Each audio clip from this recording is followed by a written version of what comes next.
আমাদের সামনে আবার উপস্থিত হয়েছেন কারি মাওলানা মনোয়ার হোসেন। আজ তিনি আমাদের সবাইকে বলতে চলেছেন গোসলের ফরজ সম্পর্কে। আপনি আপনার বক্তব্য শুরু করুন। আসসালামু আলাইকুম। আমি আজকে গোসল সম্পর্কে কিছু কথা বলবো। গোসলের ফরজ কেন হয় এটা জানতে হবে। সাধারণত গোসলের ফরজ হয় দুই কারণে।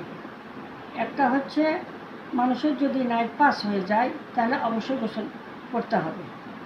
আর একটা হয় যদি কোনো স্বামী স্ত্রী ইন্টিমেটি করে তাহলে অবশ্যই গোসলের ফরজ হবে। আর আরেকটা হয় সেটা হচ্ছে ওই ব্যক্তিগত যারা হয়তো নাম কি ওই সেটাও হচ্ছে ওই একই ব্যাপার, ওই নাইট পাসের মতোই, ওটা যাচ্ছে না, ওইটাও করলেও গোসল ফরজ হয়। গোসলের ফরজ তিনটি।